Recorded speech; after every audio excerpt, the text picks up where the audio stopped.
Bonjour amis des Celtes. Aujourd'hui, nous aimerions apporter une petite clarification. Il est bien clair que nous, on parle toujours des Celtes, mais que les Celtes, c'est quelque chose d'assez global. On l'a d'ailleurs fait plusieurs fois remarquer, parce qu'il y a les Gaulois qui sont restés à cause de Jules César, qui lui a écrit la guerre des Gaules. Alors évidemment, il a créé les Gaulois à un endroit où finalement une bataille avait eu lieu contre des Celtes. Si on prend Vercingétorix, on voit bien que Rix, dans son nom, signifie roi, et que ce mot Rix est bien un mot celte. Mais enfin, bon, on ne va pas se faire des chipoteries entre cousins si on est celte, et puis, ou bien si on est gaulois. Mais nous, on peut avoir une particularité, c'est-à-dire qu'on peut être parfaitement helvète, vu que finalement l'endroit de notre étude la plus particulière, c'est le mont Vully, dont on voit ici, ce n'est même pas une ruine, c'est un monument qui a été créé par la Confédération suisse, et qui était un mur d'enceinte qui a été refait par M.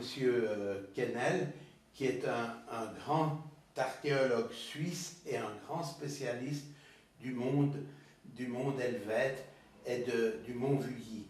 Donc voilà tout ce qui nous reste, voilà, parce qu'on a réédifié ce morceau de fortification, mais les Celtes helvètes, voyant la persécution venir des Gaulois, eux, ils ont décidé de mettre le feu à leur ville, et une fois que la ville était en feu, ils sont partis, ils ont été en Saintonge, ils ont recréé une ville là-bas.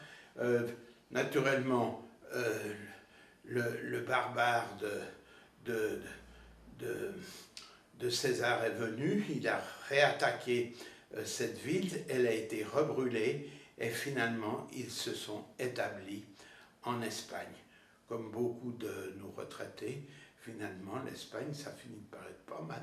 Enfin, cette petite note d'humour mise à part, ce qui est important, c'est de voir aussi que les Celtes, qui n'ont pas laissé, comme on l'a dit, d'écriture, et qui sont une civilisation extrêmement intelligente, avec des connaissances fantastiques dans tous les domaines, que ce soit aussi bien architectural, dans la constitution de la ville, comment ils évacuaient l'eau usée, comment ils faisaient des fontaines pour qu'il puisse y avoir la distribution d'eau dans chaque famille, etc.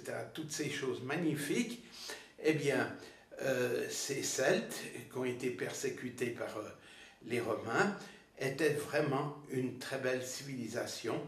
Et si on dit que c'est une civilisation helvète, ça nous ennuie pas du tout, puisqu'en moins 58 avant Jésus-Christ, elle a décidé de quitter, traverser toute l'Europe jusqu'en Saintonge, puis ensuite traverser tout le sud de l'Europe jusqu'en Espagne. Voilà, c'était pour vous dire que nous venons de très loin et que nous sommes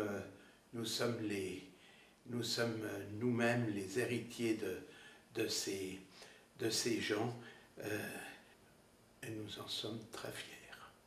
Merci à vous, amis des Celtes.